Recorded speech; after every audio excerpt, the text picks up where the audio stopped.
Pan sa kinabuhi. Juan Kapitulo 6, versikulo 35. Si Jesus miingon kanila, "Ako mao ang pan nga naghatag sa kinabuhi. Ang muari kanako dili nagayod gutomon, ug ang mutuo kanako dili nagayod uhawon." Pan sa kinabuhi. Maglikon unta sa mong pagtuo, ug gagaka kami sa pagtuman sa imong mahal nga kasuguan. Ang Ginoo na kaninyo. Santo si Ebanghelyo sumala ni San Juan. Sa unang adlaw sa semana si Maria Magdalena midagan ug miadto kang Simon Pedro ug sa tinun-an nga gimahal ni Jesus. Giingnan niya sila. Gikuha nila sa lubnganan ang Ginoo. Wala kami mahibalo kung kain nila ibutang siya. Niya si Pedro ug laing tinun-an nangadto sa lubnganan. Nagdagan silang duha. Apan ang maong tinun-an mas kusog nga bidagan kay kang Pedro ug nahiunaw gani pag-abot sa lubnganan. Pitikubo siya ug iyang nakita ang panapton nga lino para wala siya musulod. Niabot si Simon Pedro sunod kaniya.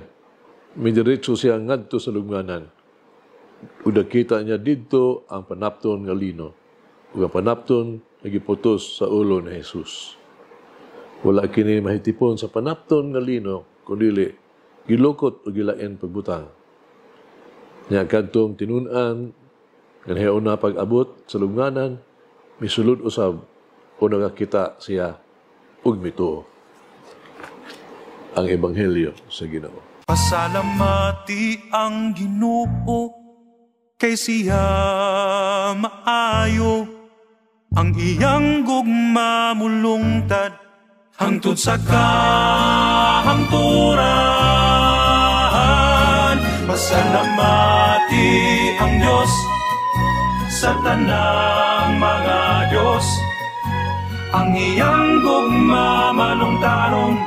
Pasalamati ang Ginoo sa mga Ginoo, ang iyang gugma malungtaron.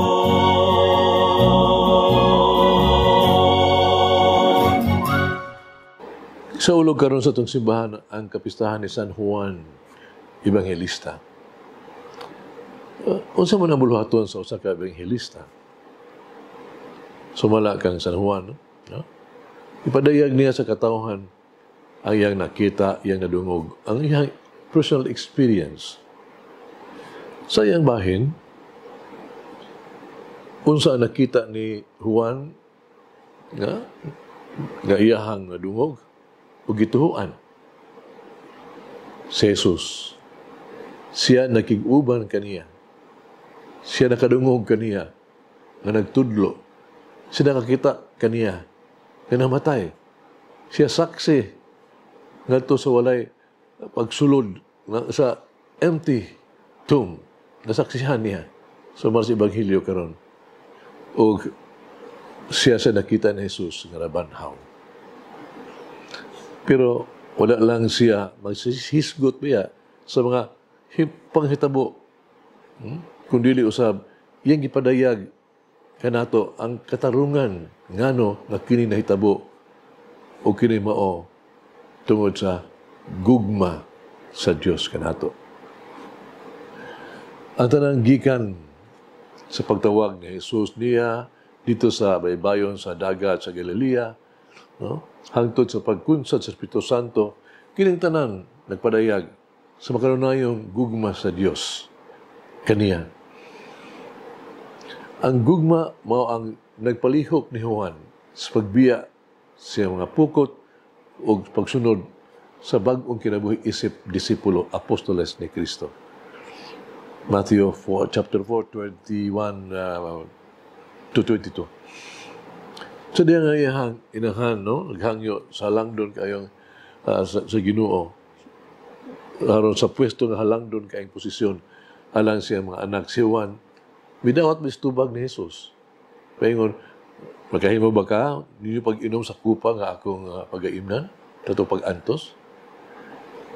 Isang gipahayag ang gugma o kahingawan ni Jesus sa iyang espirituhanong pagtubo dinhi. Nasinati niya ka na nga gugma samtang nagsandig siya sa dugan ni Jesus. Ingon na si Juan ka-close. No? Sa katapusan po ni hapon. Nangutana kung kinsa magbudhi ka niya. Numdo mo? O sa diha nga siya, no? Miduko aron pagtanaw dito sa walay sulod nga lubnganan, no? Sa Ebanghelyo karon. Siya na kasinati og usa ka gugma usab kagamhanan kaayo. Na kini dili katago. Matago sa lubnganan. Nagtuo na siya nga Ginoo na banhaw. Kining tanan mga butang daghan pa.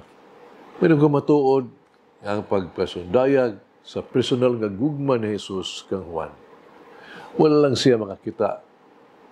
Pinaagi sa iyang mga mata o gihikap siya sa paagi sa iyang kamot. Gibati niya kini diha siyang kasing-kasing. Umao ka na ang nakapadasig kaniya sa pagsangyaw sa Ebanghelyo. Isip usa ka ebanghelista, gusto ni Juan nga ang tanang makadungog sa iyang mensahe makasabot nga sila usab mga disipulo o nga gihigugma sila ni Jesus. John 22. Ug unsa imong nakita o nadungog? Kita. Sama kang Juan, ikaw ako usab minahal nga disipulo ni Jesus. Ug kana nagpasabot nga ikaw ug ako usab magapahayag sa gugma sa Dios ngadto sa mga tao sa atoang palibot. Dili kini tinuod lisod kaayong buhaton. Pangitaan lang og mga paagi ba pag padayag ba sa imong kasing-kasing ang balaang ang pulong ang danag sa Espiritu Santo ug siya na ang mabuhat sa uban. Siya na ang tawag na ito, mag-ablis itong mga mata, siya na ang magtudlok na ito siya itong isulti, siya na ang bahala sa kinabuhi.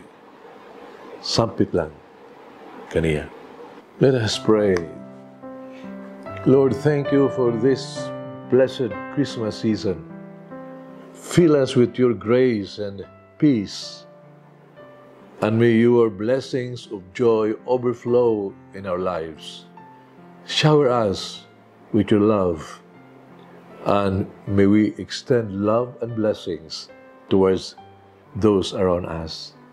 Amen. Mama Mary, teach me to ponder each situation that I may discover the presence of the Lord and His will. Malangin ang Diyos magagawa sa tanan, Amahan, Anak, Espiritu Santo. Amen. May the Lord of the divine mercy bless us all, heal us from all diseases and suffering. Ayun unta niya kita, tanang mga sakit na sa lawas o sa kalag, body and soul. In the name of the Father, the Son, and of the Holy Spirit. Jesus, I trust in you. Amen. Whoever eats the bread of life will never hunger, says the Lord. Kay galaan inyong nabati ang pagpaambit ug hamubong pamalandong sa pulong sa Dios pinaagi sa tulumanon. Pan sa kinabuhi nga gidumala ni Monsignor Daddy Selva. Hangtod na usab sa sunod higayon, daghang salamat. The bread of life.